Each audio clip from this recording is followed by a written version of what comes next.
Hello, everyone.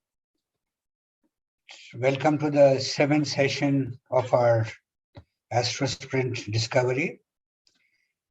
Today we have two presentations. Initially, I'll give a general description of what we are doing and what is this whole thing about. And then Mrunalinee will give a hands-on session to GALFIT, TinyTim, and other things which we have discussed in our previous months. So the basic idea is, since there are many new people in our group, and we have scanned and seen that there are school children all the way up to PhD students. So we'll do a little bit of a fast recap of the general things, and then we'll get into the thing right away. So today we are talking about galaxies and the structure, right? What do the morphologies of galaxy tell us, and why is it important to study them?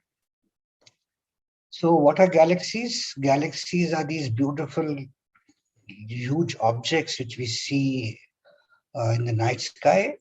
Yeah, galaxies are collections of billions or 100 billion stars, gas and dust.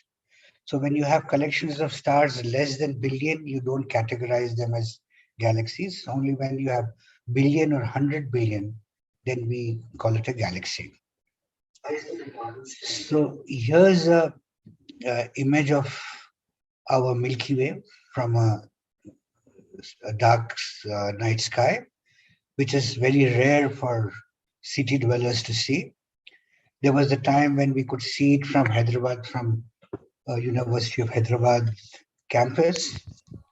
And right, so the typical sizes of galaxies are 10 to the power of about 100,000 light years across.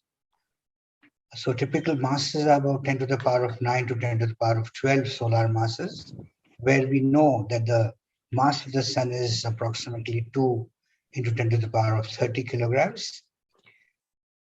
And so either we could give the size in terms of light years, 100,000 light years, which says the time it takes for light traveling at the speed of 300,000 kilometers per second to go from one edge to the other. And it would take 100,000 years. In terms of kiloparsecs, it's about 30 kpc. What I mean is the visible extent of our Milky Way. And the actual size is much larger, but the stars which shine, which we see in optical, which we can see in the optical regime, is about 30 kiloparsecs. And 1 kiloparsec is 1,000 parsecs, kilo. And 1 parsec is 3.26 light years. So these are huge, huge objects. And the first model of the galaxy, our Milky Way galaxy, was given by Herschel in 1784. And you see it here. And he did it by star gagging. He looked at various directions in the sky and he plotted them. There were two assumptions which were there at that time. People thought that all stars have the same magnitude, same brightness, which we today know is not true. And they were not, they had no idea about the interstellar extension. So if a star looked fainter, he attributed it to be further off from us. And if it was bright, he kept it closer. And hence, obviously, if you look all around you and try to make a map, you do get the sun at somewhere in the center. And this is what he assumed. Much later, it was realized by Chapel's work that sun is not at the center of our Milky Way, but it is somewhere off center. And we'll come to that. And what Herschel was seeing is shown in this right-hand side image, where we can see that Herschel just plotted a very small section of the whole thing. Yeah, so he was plotting only this portion of the Milky Way, while the Milky Way extends much larger. And for a long time, people had no idea whether Milky Way was the only galaxy in the universe or there were many more. This issue, this debate was settled sometime in 1920s. And in 1920s, by works of Hubble and Emerson, it was realized galaxy. There were many more galaxies other than that. And then and this was done by Hubble and Emerson by looking at the Andromeda Nebula, which was then referred to as nebula, and uh, they could identify certain C-field variables in that, and could make estimates to these C-field variables, and they could resolve they could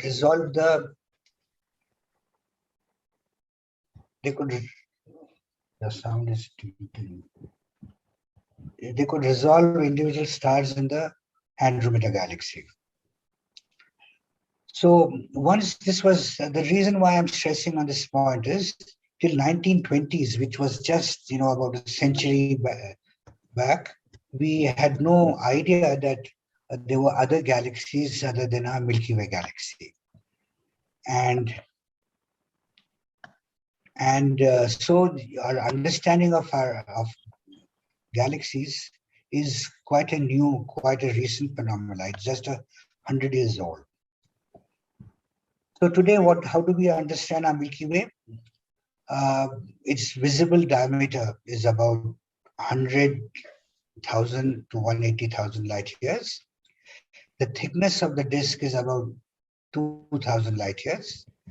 The sun from the galactic center is about 28,000 light years. And the number of stars in Milky Way are about 100 to 400 billion stars. And mass of our Milky Way is about 0.8 to 1.5 10 to the power of 12 solar masses. And the morphology it is a barred spiral, right? With the ring structure to RS and BC, right? So what does this indicate? We'll see in a moment, but we will not go too much in detail. And if you see this cartoon, the picture of our Milky Way, we are having two views of our galaxy. One is the frontal view. We are looking at face on, and the whole galaxy. Suppose we could see our galaxy face on, it would look like this beautiful thing which you see on the left, where you can see that there's a bar at the center, right? This is the galactic center, there's a bar, and they have these magnificent spiral arms. And our sun is some 28,000 light years from the center. And it revolves around the galaxy at almost the speed of 230 kilometers per second, 230 kilometers per second. So looking at it at edge on, we see the disk, we see the bulge, and we see a halo around. So what it appears is you have a disk which has a lot of gas. There's still gas there, and hence star formation takes place. And this gas distributed along the spiral arms. And star formation also takes place in these spiral arms. What we realize today is these features which we see, these spiral structures, they are constantly changing in time, but the time scales are extremely large, much beyond the lifetimes of human beings. And in fact, generations of human beings also, if they observe it, they would not see any changes. Though, as I mentioned, the motion of the sun is pretty large. These stars are going around at tremendous speeds, 230 to 150 kilometers per second. But since these objects are so large that at the time scales of human life, they appear to be almost stationary and unchanging, unevolving. Only if you probe and look at the center of the galaxy, and people have managed to do that, when they look at the stellar orbits within a decade or so, they could calculate the orbits, and hence they could calculate the mass of the black hole sitting at the center. So in our lifetimes, we can see the motion of these objects very close to the center, but the ones as you go further off, they appear almost stationary. So, yeah, so once Hubble realized that there were many galaxies, he started observing all nebulous objects, and most of the nebulous objects which were listed in Messier catalog, they turned out to be galaxies. Some nebulae were star-forming regions, some were clusters, globular clusters, open clusters, but many of them were galaxies. And then as time has progressed, we have got many better ways of imaging these beautiful structures, and not just in visible waveband, but also in different wavelengths of the electromagnetic spectrum, observing it in optical, radio, infrared, and so on. So what we see here is uh, there's a big collection of galaxies, which they come in a lot of different shapes. You have elliptical galaxy sitting right here, another elliptical galaxy here, NGC 720, M59. You have galaxies with spiral arms. You have galaxies which are seeing edge on. You are seeing them as filamentary structures. You are seeing galaxies with which look almost circular, and so on. So there's a beautiful picture here on the right-hand side of NGC 1365, which you can see it's a barred spiral. You have a feature here and these beautiful spiral arms coming out from the edges of these bars. And again, on top, you see another galaxy which you are looking at it edge on. There is a link which I have provided below. You can Google search for Galaxy Zoo project, and there you will see a lot of projects available for students, educators, and all, where you have a host of galaxies where you can sit down, learn. They train you into realizing, to sorting them out into different categories as ellipticals, lenticulars, spirals, irregulars, and so on.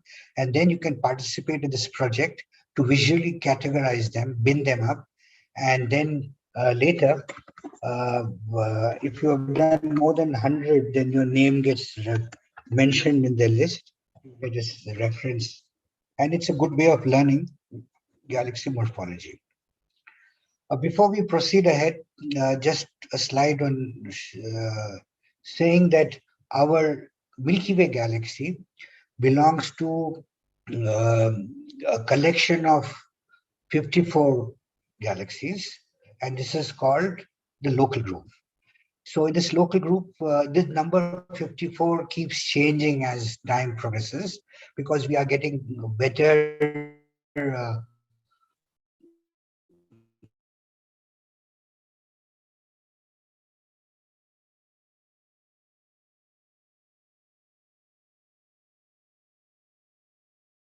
dwarf galaxies and vice versa.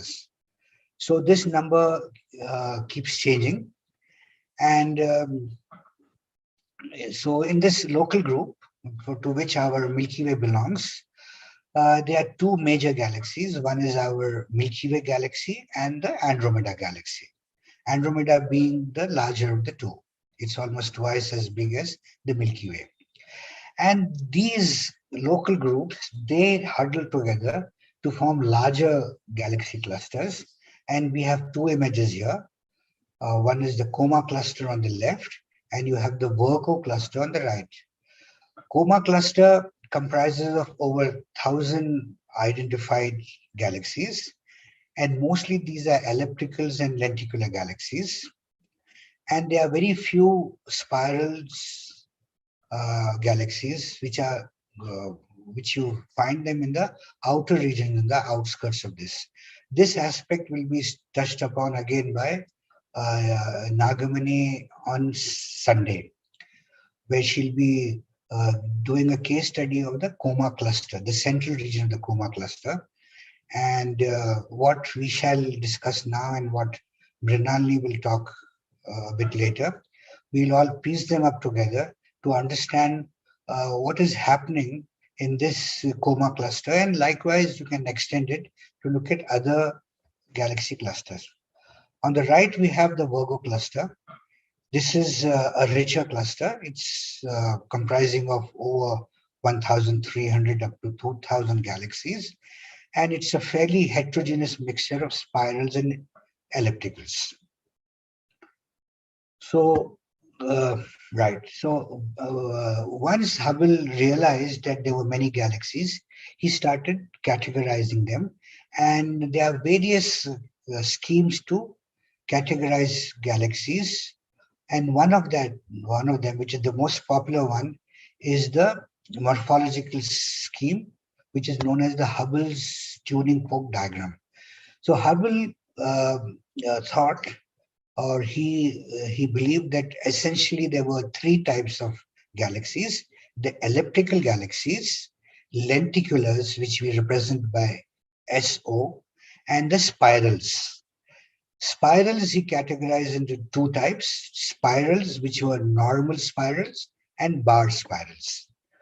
So this was the diagram which was given by Hubble in 1936. And he also realized at the time that there were a set of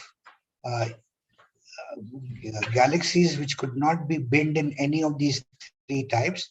And there were these irregular galaxies, but he brushed them under the carpet. He said that irregulars were those galaxies where there was no sufficient material for them to form any of these, and they are very few in nature.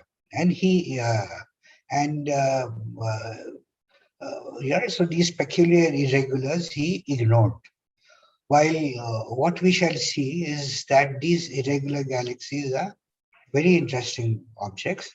And even at that time, when Hubble lived, there were people like Zwicky who were very much interested in irregulars, but they could not get much observation time to look at them.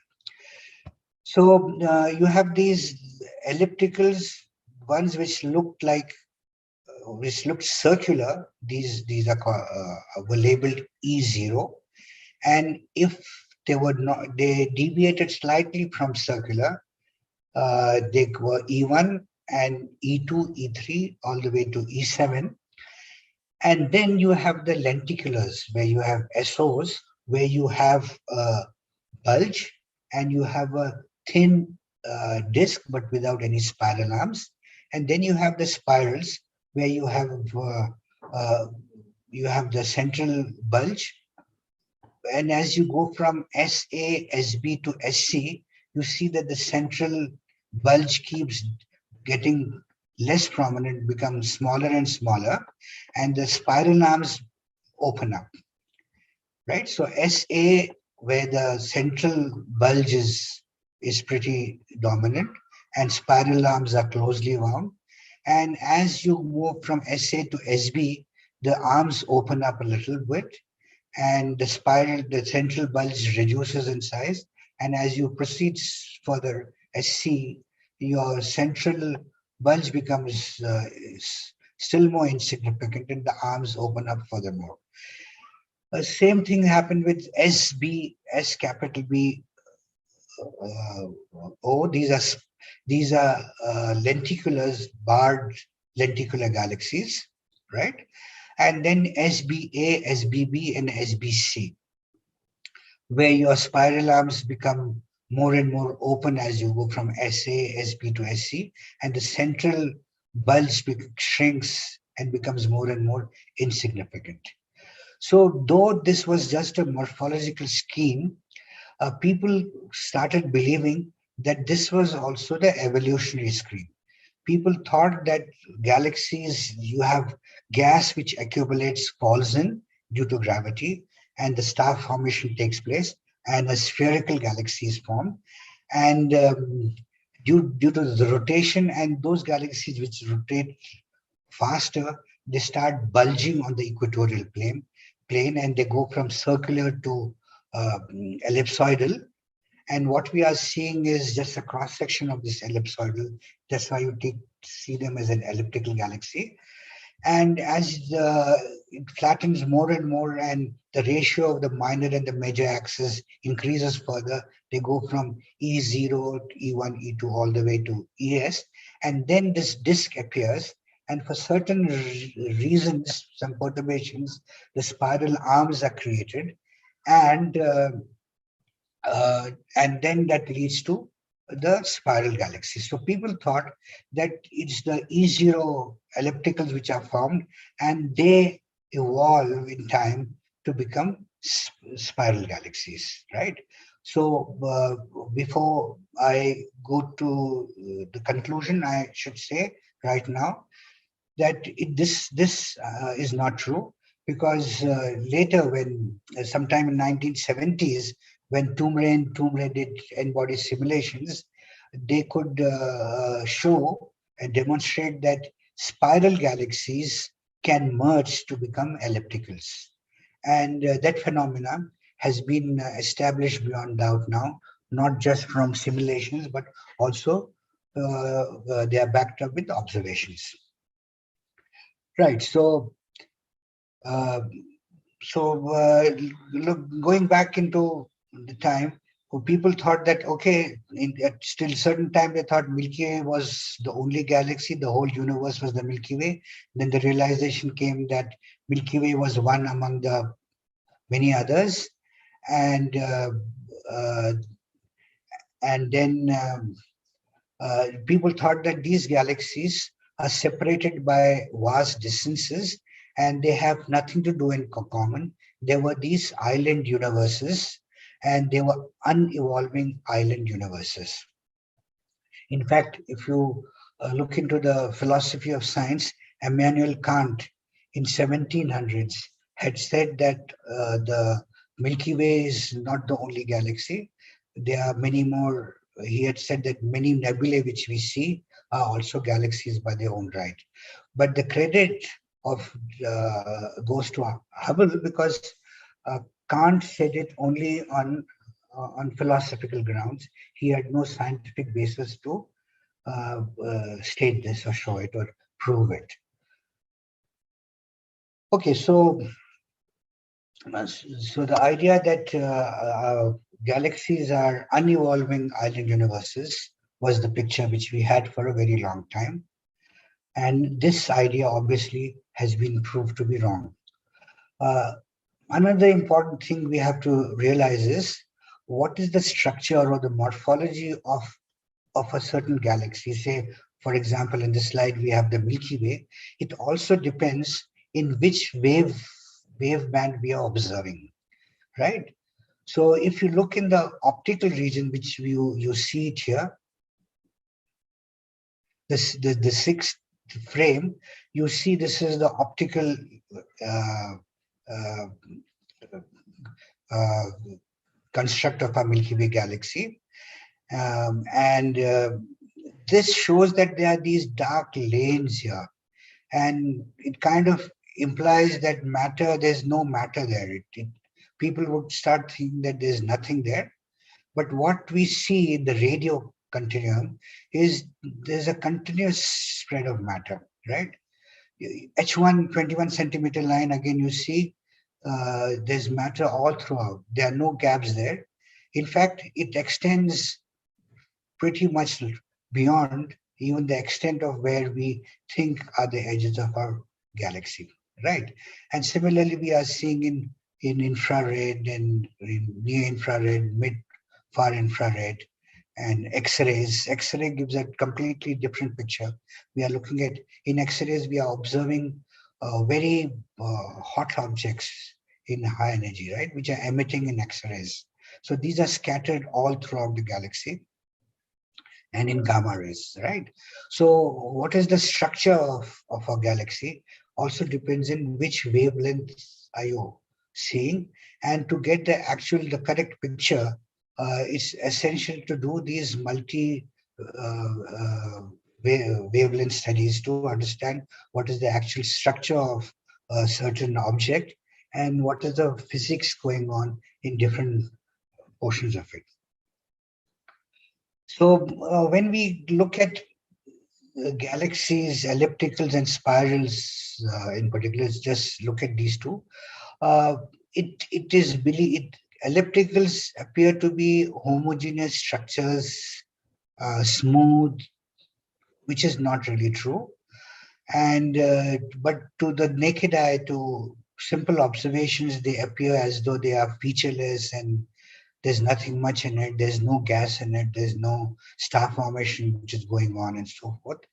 Featureless objects and bright at the center, and that intensity of light falls by a certain mathematical formula, and there are various different mathematical models which have been constructed to show how the light falls as you go from center down outwards. And they are brighter at the center because there are more stars at the center, more massive stars at the center, and hence there's more glow coming from there. And as you go further, the light, the number of stars keep decreasing, and the densities, the things fall. Okay. And spirals, the structure of a spiral would depend on various things. It would depend on what is the phase. In fact, the same thing would happen for ellipticals too. If it is an ellipsoidal object, from which angle are we seeing makes a difference. So if it is, say, you have two axes, which one is the minor and the major axis, and it has a spherical symmetry from one side. So if you look at it from one side, you will see it as a circular, but if you see it from some other, it would look elliptical. So now coming to the spirals, if you see a spiral galaxy face on or you see it edge on, you will see it as two different things. For example, I have an object you're looking at face on, and if I tilt it, it looks like it has a smaller breadth and same length. And I go further and further, the length decreases to finally make it look like like you see it as an edge on. So at what angle are we seeing makes a difference. When you see it face on, you can see the spiral arms very beautifully, right? And then whether it has a bar in it or not, and how large is the uh, bulge in it, and the amount of gas in it, and what is the state at which the star formation is going on. You see this galaxy on the left hand side where you are seeing a edge on, where your eye inclination angle is 90, and the one extreme right is where your inclination angle is 0. So in the edge on, you are also seeing some dust lanes here and so on.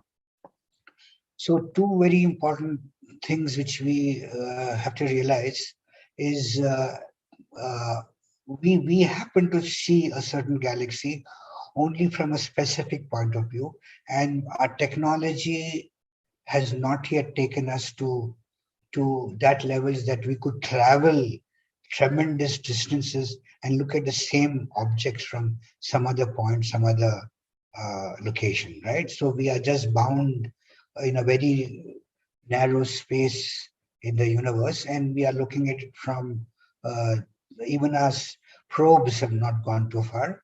So we would get the same picture of Andromeda or any galaxy, irrespective of where you are seeing it from. And the morphology of the galaxy, it depends on the kind of bulge it has, right? The larger the bulge, you see it more and more like an elliptical galaxy. And if the bulge shrinks down and there is gas in the disk, then the disk has star formation. And these stars, the young stars, are bright stars, hot stars. And you see the predominantly the spiral arms, and you see it as a spiral galaxy.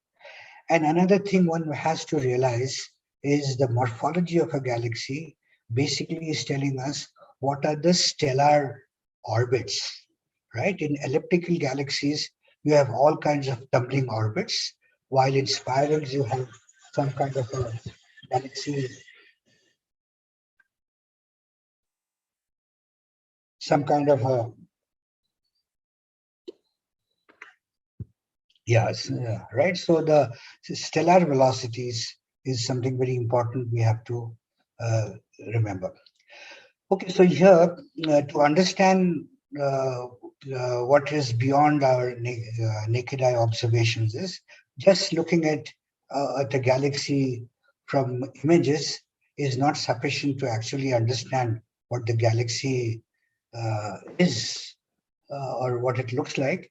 We can do various different techniques to try to understand the morphology better and to understand what kind of the dynamics is going on. For example, you can do isophotal analysis. You can fit isophores. These are contours which you can fit to an image where all regions which have the same um, amount of light coming from, it is connected by a curve, right? So these are isophores, these are contours, isophores, as the word itself signifies. And by looking at the isophores, you can see what this galaxy looks like. For example, the one on top here, where I think you can see my cursor, you will notice that these are beautiful elliptical contours which are fitting in, and they are fitting in perfectly, right? While the one which you see here, you can notice that the contours are twisted. The major axis here lies along this line, while you see at a bigger scale, outer edges, you can see that these are twisted.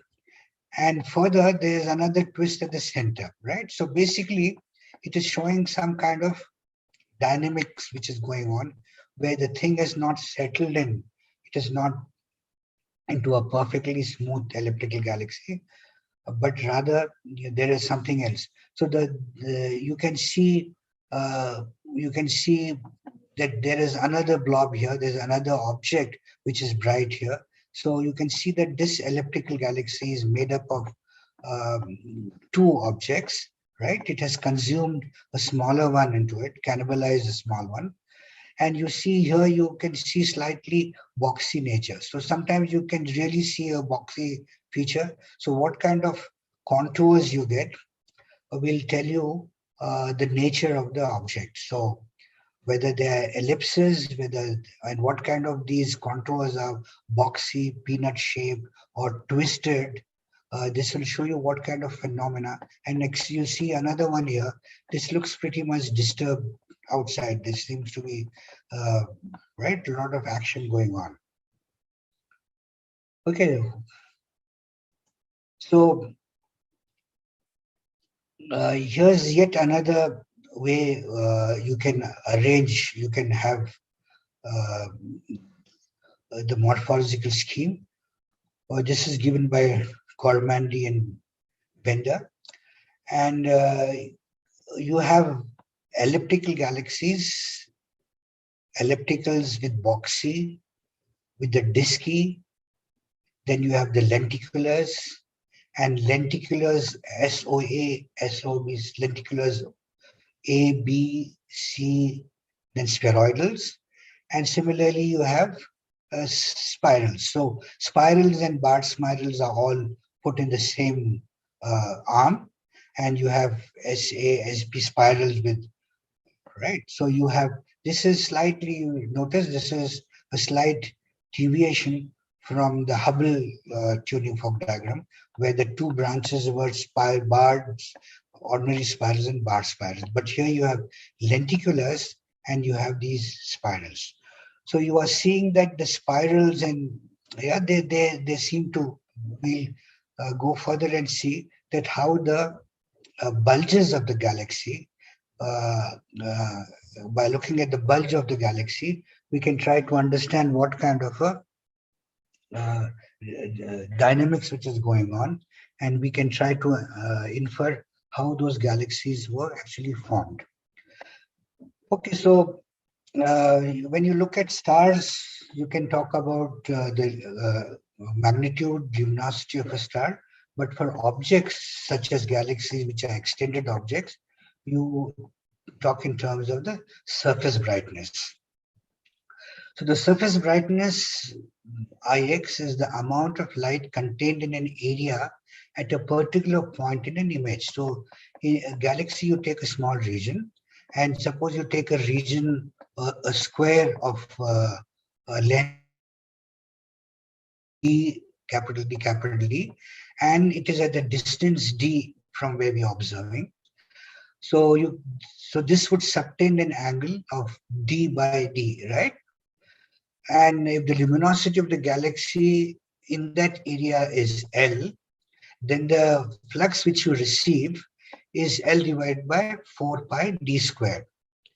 And the surface brightness is given by this flux divided by alpha square, which we have defined here. Alpha square is the length of the d which we have taken, right, by the distance small d from us. So the surface brightness, you should realize, is independent of distance, because the flux decreases by 1 by d square, and same way the area increases by d square. So hence the surface brightness is independent of distance. And the magnitude per square arc seconds is, it gives the usual unit of surface brightness. And this is what your magnitude per square arc second is given as, right? So mu lambda. Lambda indicates the wavelength at which you are studying. So at different wavelengths, when you talk about the surface brightness, it is important to mention at wavelength are we looking at. Okay, so elliptical galaxies, they seem to have a very smooth profile and over 2 orders of magnitude and radius, and usually they fall by 1 by r to the power of 1/4, right? So this is the de Vauquelin law. So as you go from the center outwards, this is how the intensity, the surface brightness falls. Okay, and what we are having, mu e, there is something called effective radius. Effective radius is the radius in that radius at which the light of the galaxy falls to half its amount, right? So that is called the effective radius. So the projected radius within which one half of the galaxy light is emitted, right? And this mu e is the surface brightness which you see at this effective radius Re. Okay. And for large ellipticals, you have this de Vauquelin's profile where it falls by r to the power of 1/4. Okay, r by Re 1/4, and this is the way it falls. And if you look at the ellipticals, look at the spirals, you have 2 components which dominate, which are important to see when you look at this. One is the bulge, and the other one is the disk component. So the disk component, the light falls exponentially by this law, while the bulge, it follows the you have this curve which signifies that, right? So this the disk has this exponential profile IR at the radius R. It is I naught exponent to the power of minus R by HR, and the bulge, it follows this de Vauquelin law, 1 by R to the power of 1/4 law. Okay, which we have seen for the ellipticals. So now coming to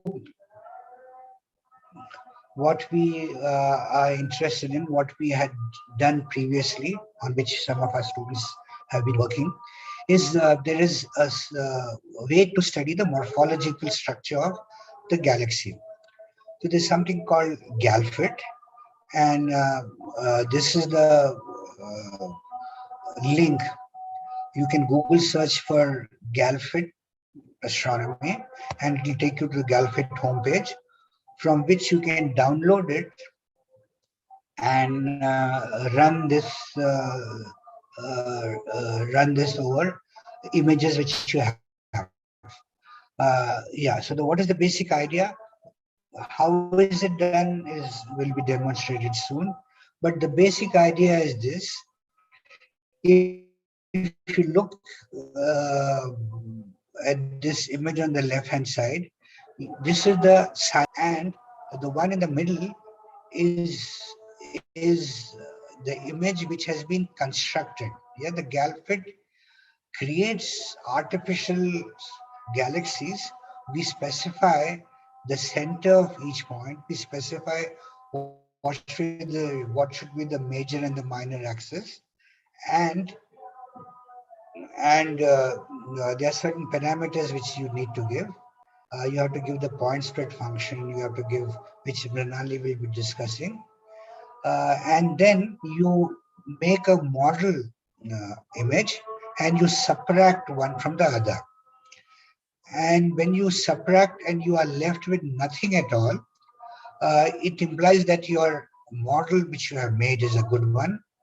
And this is what the actual galaxies are, right? So I'll show you. These are the, for example, there's a galaxy here. This is the science image. And this is the model galaxy which we constructed using GALFIT. And this is the residue of that. You subtract these two. How do we do that? There are various ways of doing it.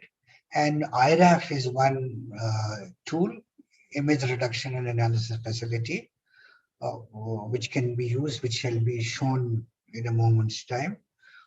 And you see that you are getting a very clean kind of a image, right?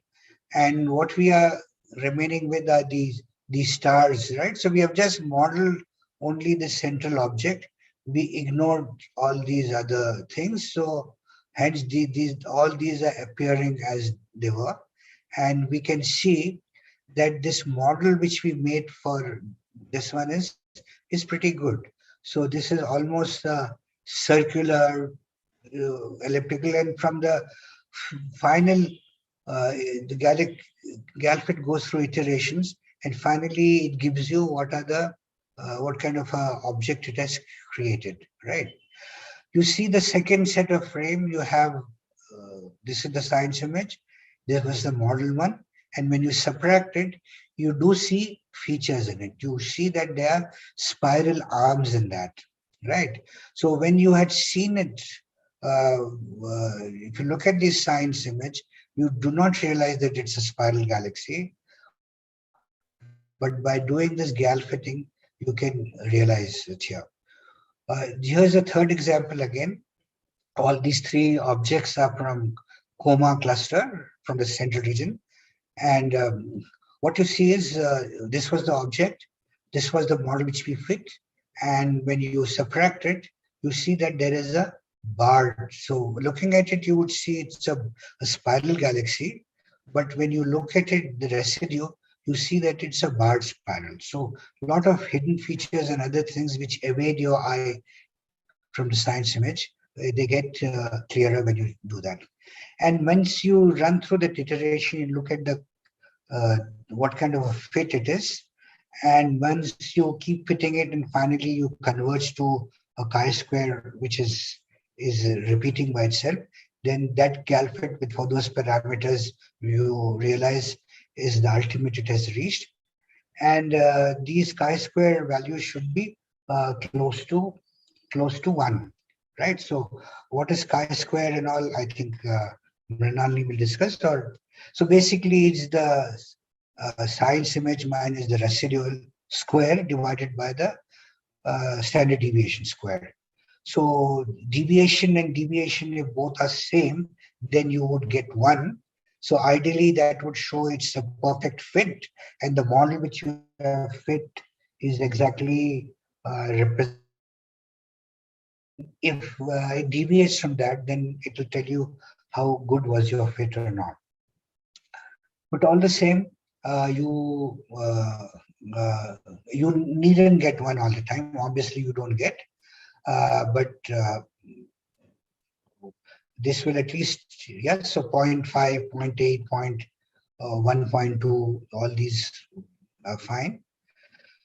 Okay, so uh, and there are times when you have to do a multi-component kind of fitting, where you can have for the bulge, for the bar component, and for the uh, halo component, and you can construct these galaxies with a single component, double component, or multiple component profiles, and you can construct galaxies exactly as they are by combining different components. You take the central uh, bulge component, the bar component, and you can construct these for the.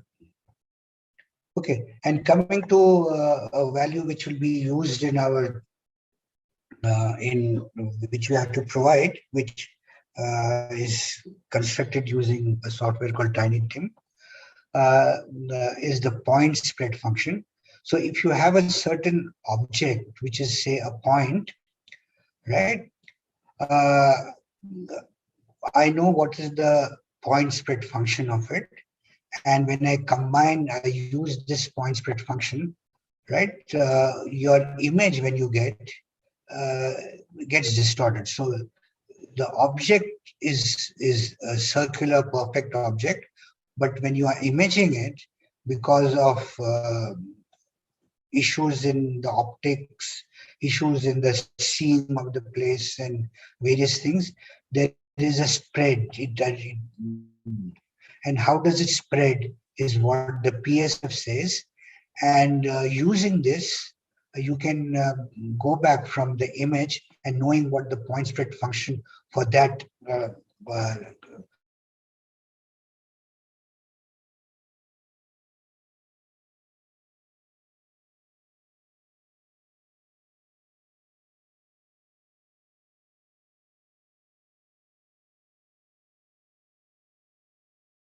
we get also from GALFIT something called the search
Hello.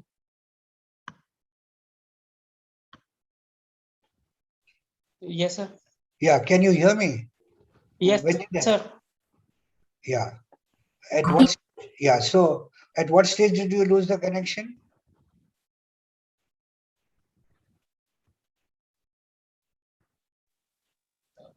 Mm, 1 minute approximately, sir. Okay, fine. So I'll just. Yeah. So. Slide. I think this slide is. Yeah. Yeah. Maybe this is what you had seen, right? So. So we have classical bulges, pseudo bulges, and boxy and peanut types, right? We have seen those contours, and you understand what we mean by boxy ones and so on, where the contours they look like uh, boxy, or they have a peanut kind of a shape where you have two blobs and a small ridge at the center, right? So these uh, boxy peanut types, they show features like uh, they have no signs of dust obscuration. They are young stellar populations or stuff. I mean, reason they show things like they are merged things. So classical bulges are spheroidals, right?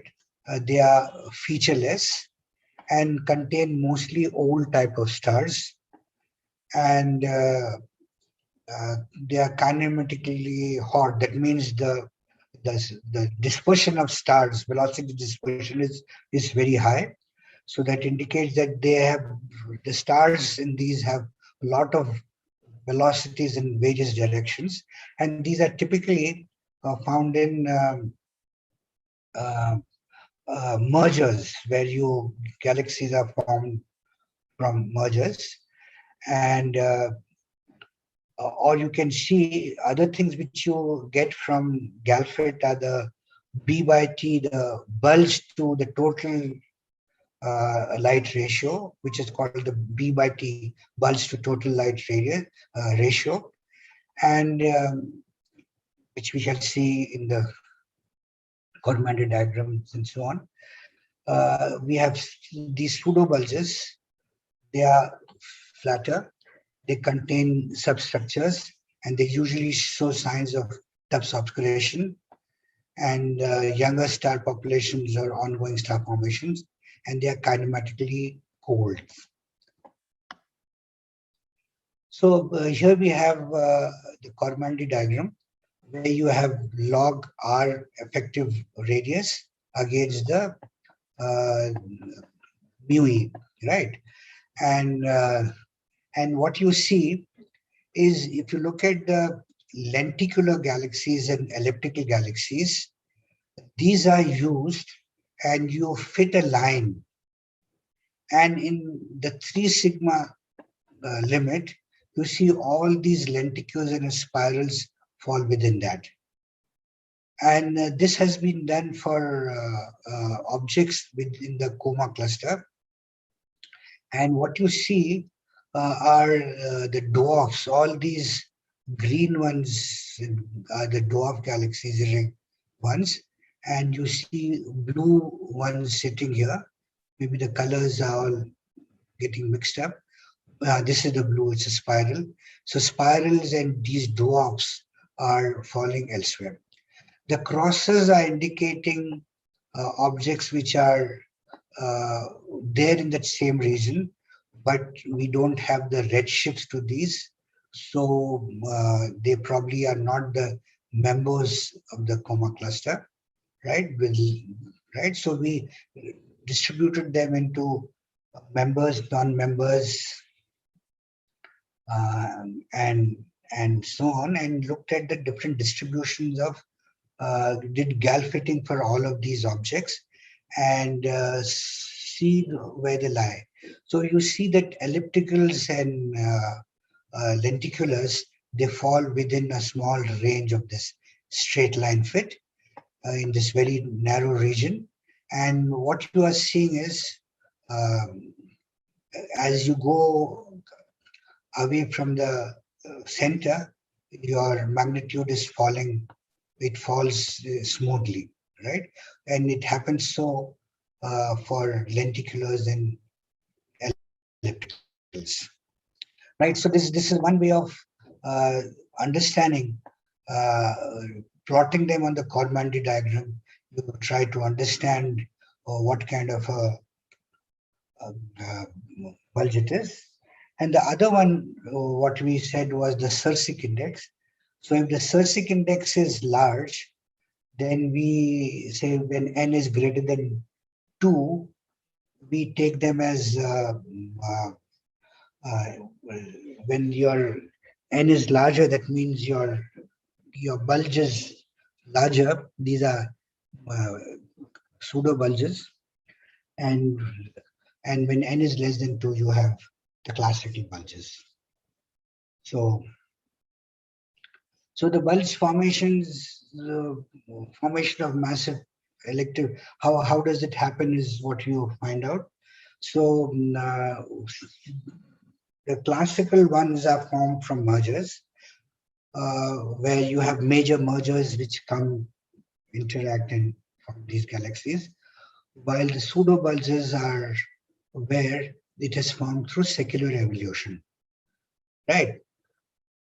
And so by looking at these Sersic indexes, looking at their location in the Cormandy diagram, we can infer what must have happened to the galaxies, whether it had minor mergers which happened initially, or whether there were major mergers which has led to it, and how relaxed is the system and so on. So what we have observed in the coma cluster, the central region, is there are no spirals in the central region. Even if there are 5 spirals which are sitting on the edges, which are not in the center. Mostly these are lenticulars and elliptical galaxies. And these lenticulars and ellipticals, they show that they have formed through major mergers and much earlier. And then there are a lot of dwarf galaxies. And we don't see any interacting pair of galaxies in this. So these galaxies which you see in the coma cluster, we see that uh, that there are no interacting pairs. They are mostly ellipticals and lenticulars. And it appears that the merger, if it has happened, these major mergers have happened quite in the past. Okay, so one relation has been very strongly been established is the bulge size and the black hole size at the center. There is a direct correlation between the size of the black hole at the center and the bulge of it. So the larger black holes have larger bulges around it, and smaller black holes are smaller bulges.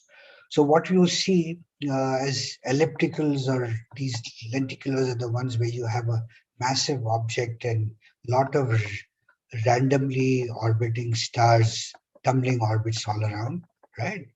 While in spirals you have smaller ones, so the bulges shrink to become a smaller nucleus, while the gas is in the disk.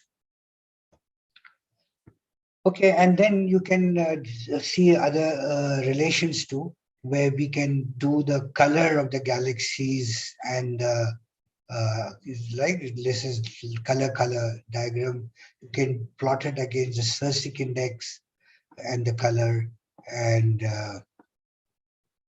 right, and you can see B by T ratio and these things, and see how the different morphology of galaxies, they get aligned, right?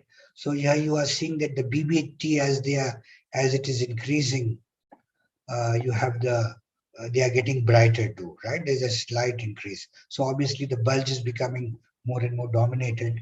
So that's why we are seeing an increase. And that we see mostly in the ellipticals and lenticulars. So this we have already seen. And what happens is interesting in these in these clusters of galaxies, the galaxies are interacting constantly and the environment plays a very big role. So if you try to look at the different regions of these clusters and try to see how many spirals would you see in which region and how many ellipticals would you see. So you see that there is a density morphology relationship. And you also see phenomena like uh, ram pressure stripping, where these galaxies, as they plunged into these cluster media, the hot gas is driven out and it quenches star formation, right? So it drives out the cold gas from galaxies as these galaxies plunge into are moving rapidly into the uh, cluster medium. So in the galactic clusters, the intra-cluster medium is very hot, and as these, right? So you see even here, these are the outflows which you see, and as it gets shipped out of cold gas, the raw material which is used just for star formation, the star formation rates can get reduced. So this is called the quenching of it. And these interactions lead to change in morphologies. They lead to mergers, forming all these tidal arms, tidal tails, and so on, and formation of uh, rings, and so on and so forth. So here's simulation of our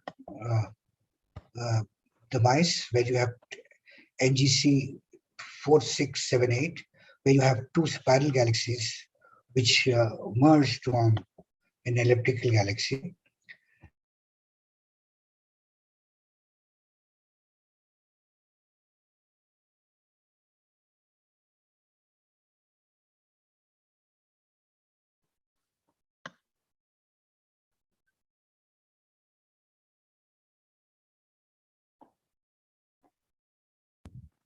Sir, the video is paused. Video, yeah, just a minute.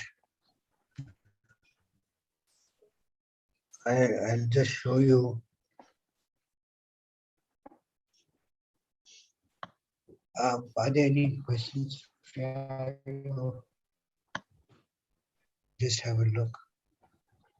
Just a minute. I'm looking at.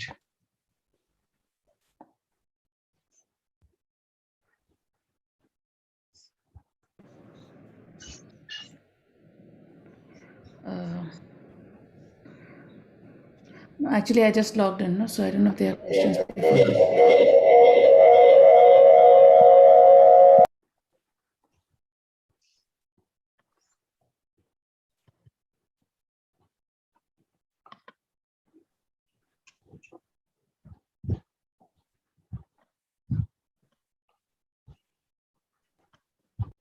Yeah. Yes. Just a moment. I'll just share it again. And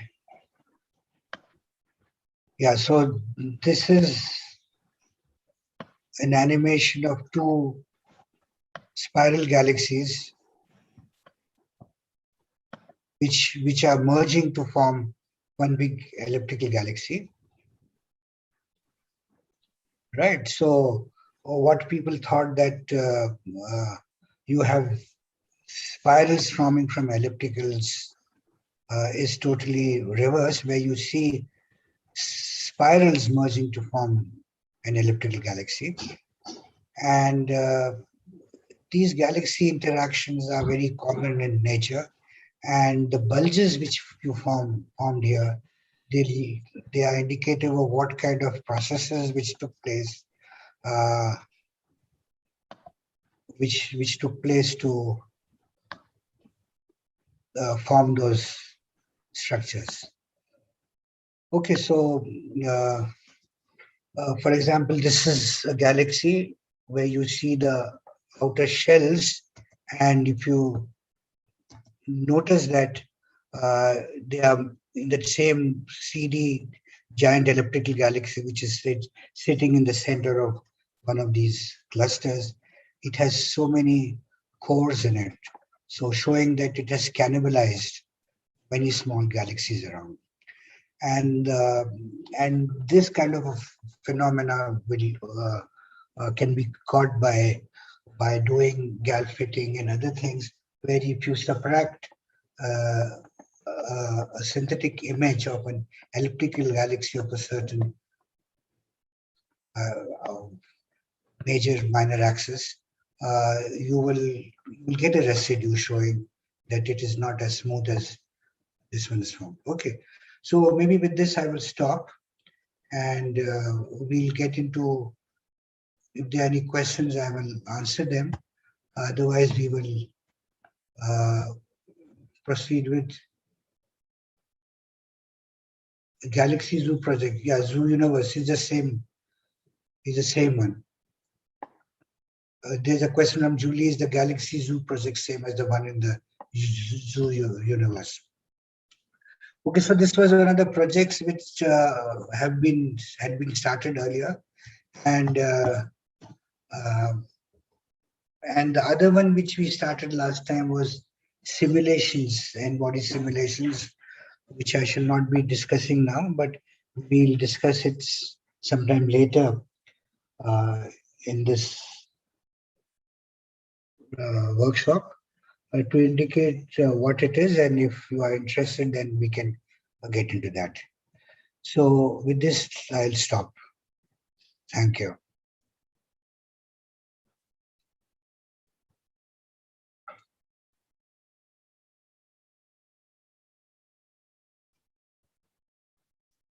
So if there are no questions, then, okay, there's something here. Yeah, how do we, there's a question from Rajlal Sharma, how do we find out we are 28,000 light years away from the center of the Milky Way? Yeah, so it was realized that we were not at the center by Shapley. Shapley looked at the distribution of globular clusters in our Milky Way. And these globular clusters, which are there on a halo, they are distributed, they have a spherical distribution. And the center of those clusters, it is not where the sun is, right? It is somewhere near the Sagittarius constellation.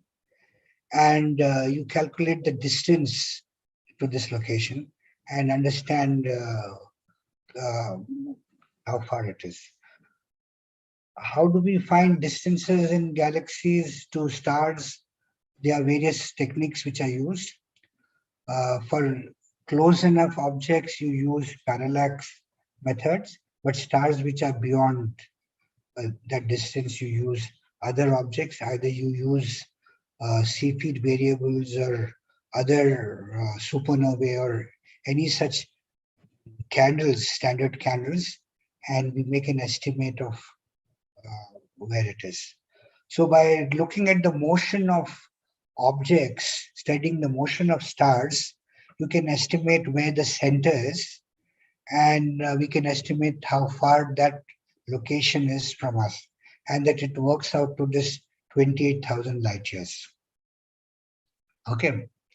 So basically, there are a few different ways it's done. One is the dynamical studies, where you plot the motions of stars, and you see that these stars are moving around a specific point, ignoring the local deviations and disturbances which they experience from nearby stars, right? But as a whole, the galaxy is revolving at about a point, and that we assume is the center. And okay, any other question?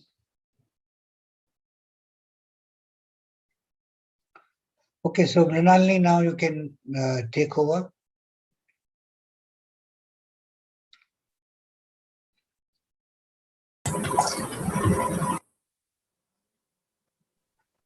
Okay. Reading about galactic coordinates, I was trying to derive the transformation coordinates from equatorial to galactic ones. Could you suggest some material where we could? Okay, we'll send it to you.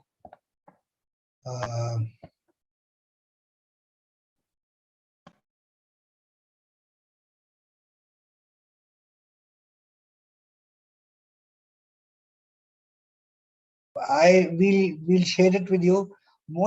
There's one book which is used a lot in Hyderabad, which is by Professor Abhyankar, K.D. Abhyankar, and he has dealt with these coordinate systems and various things which are right. So probably it has that. Uh, we will share it with you. We'll have a look and do it. Yeah, there are many resources which do it. Okay.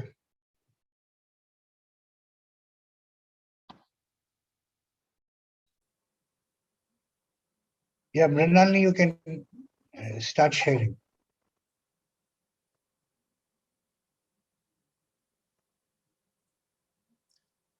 Good evening, all. So now we are going to see the basic tools for studying galaxy morphology. And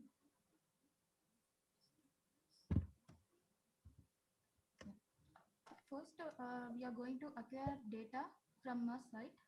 So I'll show this site.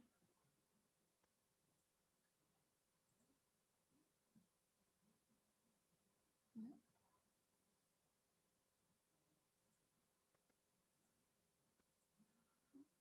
How to get that? Minali, you are not audible. No, no. Mrunalinee? Am I audible now? Yeah. Yes, sir. So this is the mass site where we are going to get data. So here, if we have the name or coordinates, we could use the coordinates here. For example, if you are if you want to get data for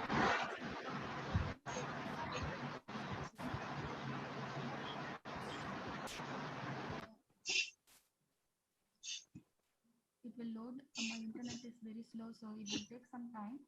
So this is the place where we can get a coma cluster, or you could go to advanced search, and from advanced search you have to give the name or position, and then after loading it will show search here. We have to wait until it is showing search. Then we have to search here, click here, and then it will show you a list of objects. From there you could check which all image you want to get. So there will be some light stroke in some of the images. You can even check those strokes if you want to take, or if you if your image is in the region where the image is disturbed, then you may neglect that and go on for another object. Like that, we could also check, and there will be a map coming around this place. So here you could check the region also, and then from that region also you could take the data, or you could go to any specific data, and then you could download the data from this. Actually, it is not loading for me. So after getting that, there will be a basket symbol. So in the basket, whatever you have clicked, so that image will be loaded there. Then you could download from this site. So it's not. Mrunalinee, can you, people are able to hear you well. Can you make it louder? Just get the mic closer to you. Yes, sir. 1 minute. I'll get a headset, sir. Your screen has disappeared now. Mm, Yeah, so essentially, see, Mrunalinee is going to show you step by step everything. How do you get data? How do you get the GALFIT? How do you run it to fit the GALFIT and various things? Yeah.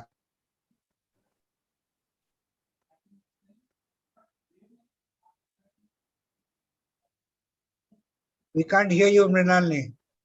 Yes, sir. I got the headset. It's not loud enough. The mic is not loud enough. Now it's fine with me, but others are saying they can't hear. Audible enough now, sir?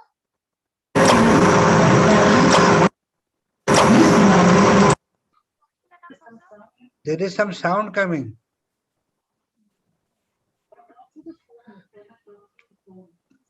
Can you talk through the phone? Use a display from this and connect through the phone and talk through the phone. Oh, Is it audible now? Yeah. yes, but your screen has gone. I couldn't see this page when I'm sharing. That's why I stopped sharing this. This is where we are going to get the data. So when you search or search for images, you have to put your data here, object name or array deck, whichever coordinate system you have, you could put here, and then it will load up here. You have to search. My internet is not allowing me to search now. So from after searching here, you will get a list of objects, and then you could even filter from here the observation type or mission. Can't hear what. What I will do is I will go to the mission HST and the HLA, and then I will choose the filter 814, and then 814 or any other filter, whichever you prefer. You could go to the filter, and then among that you could choose whichever data you wanted, and then for that you have We can. to add a basket and Mrunalinee, some people are writing they can't hear.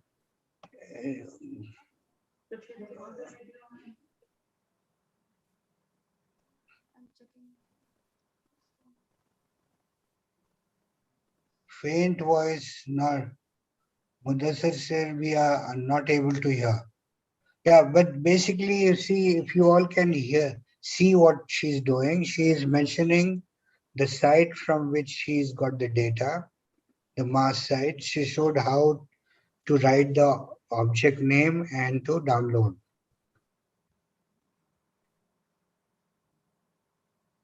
Mrunalinee, Sir, am I audible now, sir? Yes. we can hear you, but the others who are. Anyway, you continue. Okay, sir. Okay.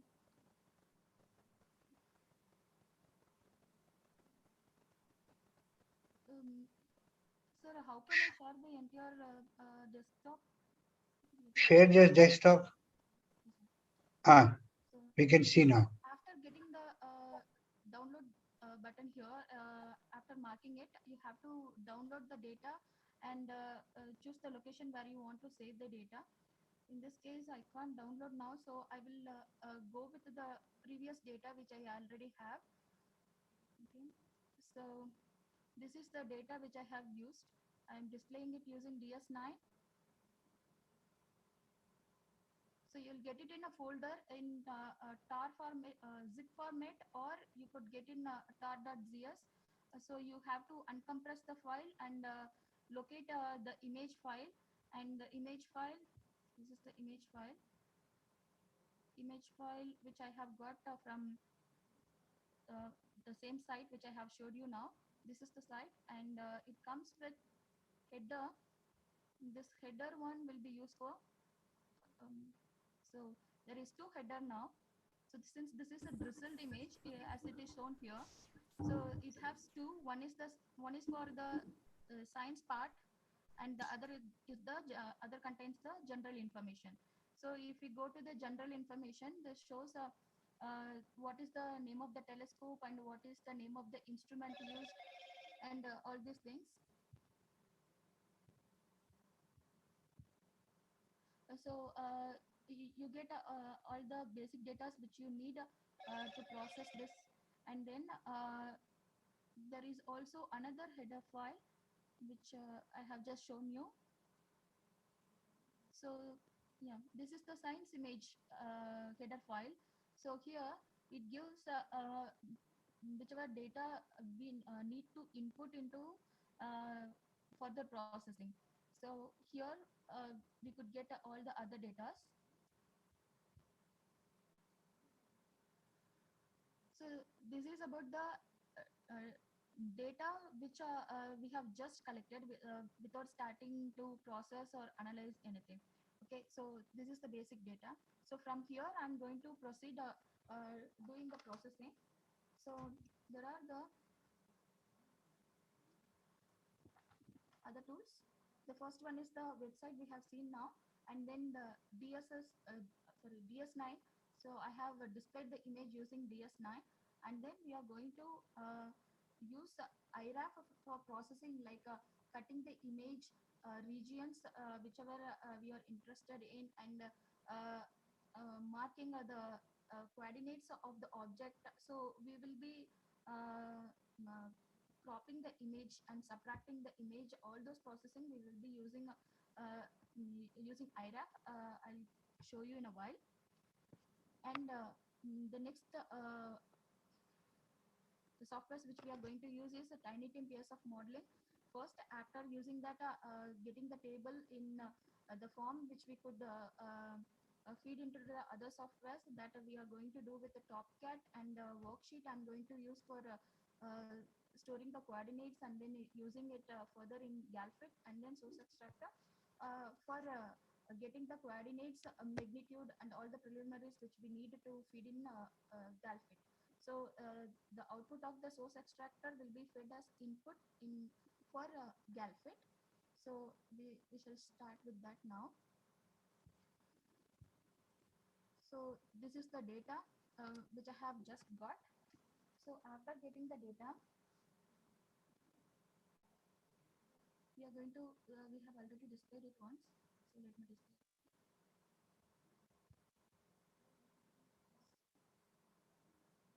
We could use any scales we want, whichever is giving image. So it depends which scale we are going to use for which sort of image. So if you want color, you could also even transform it into different other colors. And it has become very faint. Mrunalinee, yes, sir. we have become the voice is very faint. This, sir,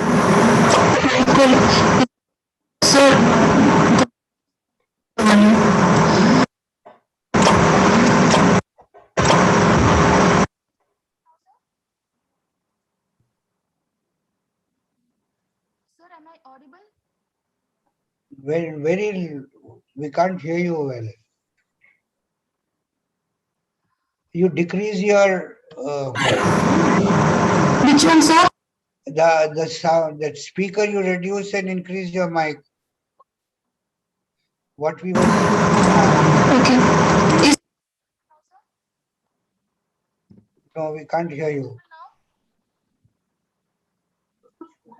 Sir, is it audible now?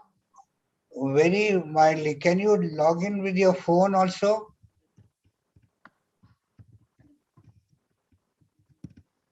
Phone. If you can log in with your phone, barely audible.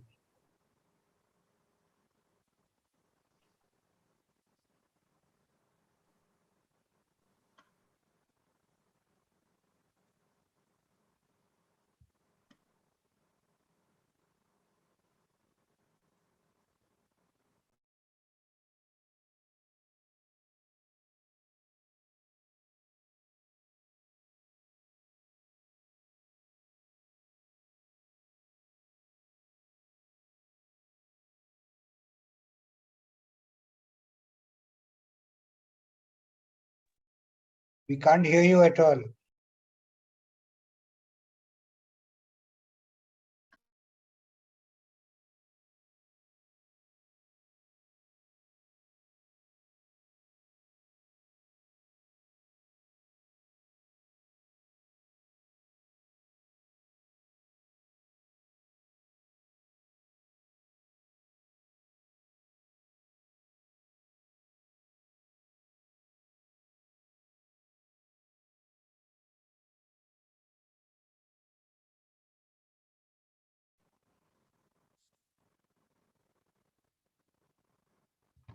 is it audible now? Sir, is it audible now? This is much better. Sir, is it audible now? Yes. Yes, audible. Speak now.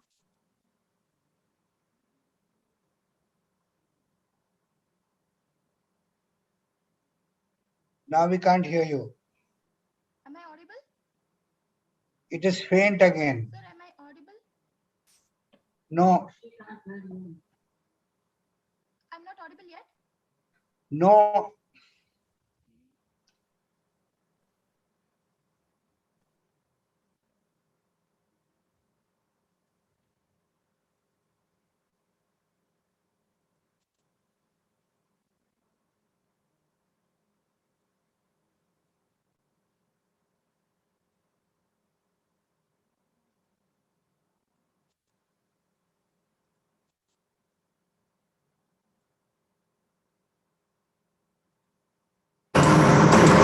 Sir, am I audible now, sir? Sir, am I audible now? Yes, yes, but there is a lot of hum also. There's disturbance. Hello? Sir, that maybe internet problem, sir. We can hear you now. Now you are clear. Is it clear now, sir? Okay. It's very clear. Very clear. Yes, sir. Yes, sir. Now.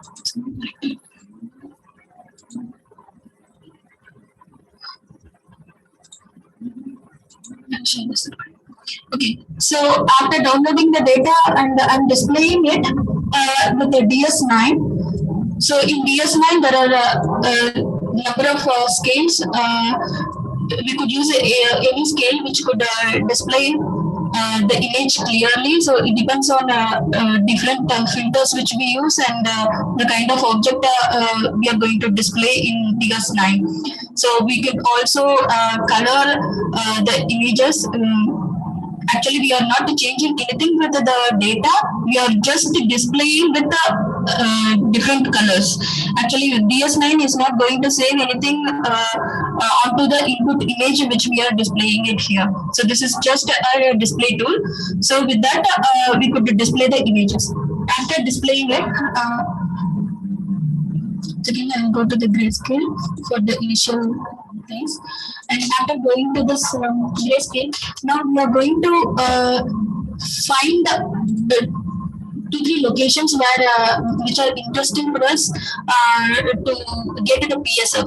So, for example, if we are using this object, we have to take the coordinates of this file. So, the coordinates will be displayed here in the physical x, y.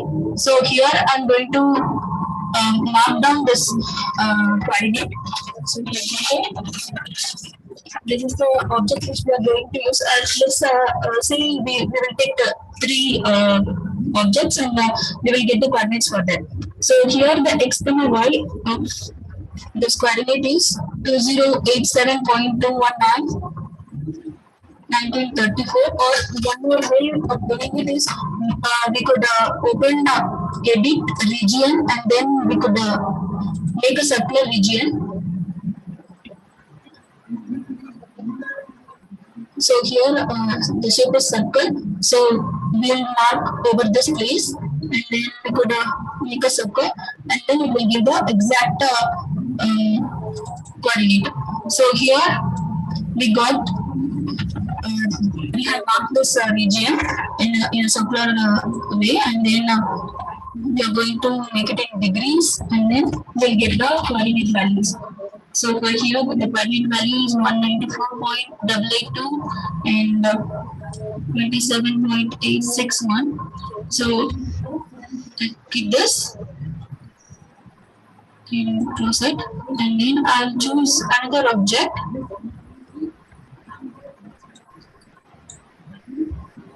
So here if you are choosing this object, okay, so we go as close as possible and then we will click it. So here it's the place which it zooms and shows. So I'm looking at here to go as close to the center, and after getting that I'm going to take this in degree format and then I'm noting down this value 184.868 and round it up to decimal, and then 27.862.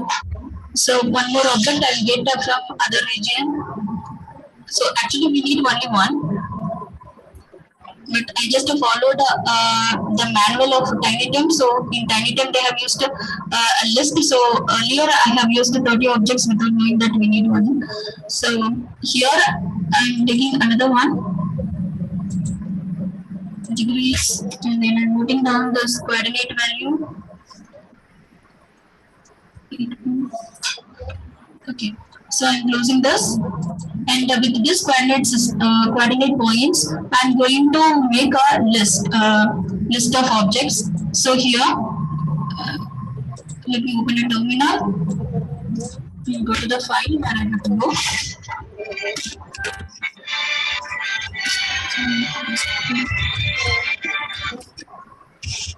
Hello.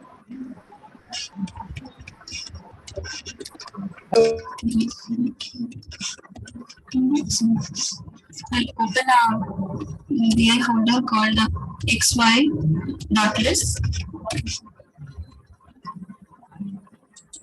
Okay, now you're going to type in the electronic and right click to this list. So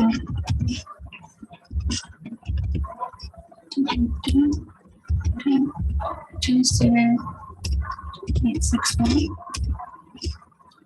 I have chosen three values, and I'm going to put those three values in the list.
Okay, now we have a list of objects for running our TinyTim. So here again in the terminal, we are already there in the directory where we want, and then now I'm going to run TinyTim software which I have installed from the TinyTim website. So you could get from, I don't know